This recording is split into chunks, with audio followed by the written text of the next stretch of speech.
It's a game of Squid. If you lose, you will die. If you win, you walk away with millions. The terrifying round 2 began quickly, but everyone was confused. Why was each person given a pillow? Until the organizer brought over a large box and handed each of them a red package. When they opened it, they were shocked. This game was called Russian roulette. Each player got a handgun with a single bullet inside. When it's loaded, point it at their temple, and players pull the trigger at the same time. The pillow is meant to go between the gun and their head to prevent blood from splattering everywhere. Wait, what if several people get shot at the same time?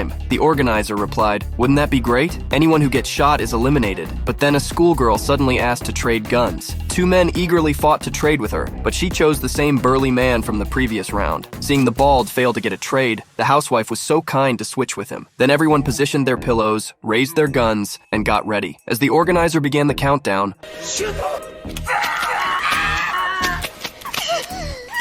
all pulled the trigger, but no one was hurt. Then they pulled the trigger again. Still no gunshot. Some grew more terrified, while some became strangely excited. But everyone pushed on for the prize money.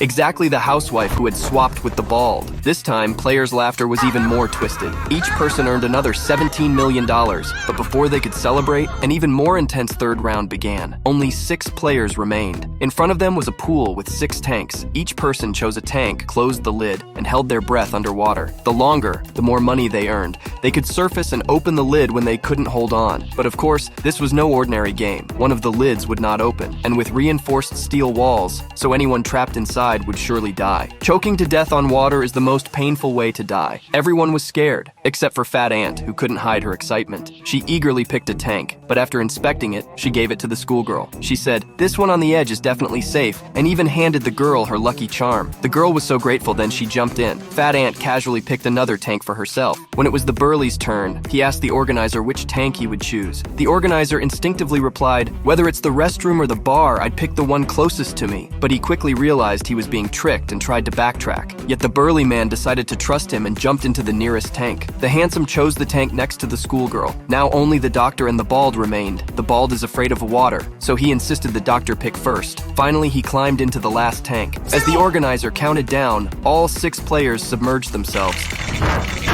Everyone struggled to hold their breath. After 1 minute, the burly surfaced first to breathe. Luckily, his lid could be opened. Next, Fat Ant also got out safely. Then the handsome and the schoolgirl. Now only the bald and the doctor remained underwater. Finally, both couldn't hold on any longer and tried to surface. Who would be lucky enough to open their lid? Find out in the next episode.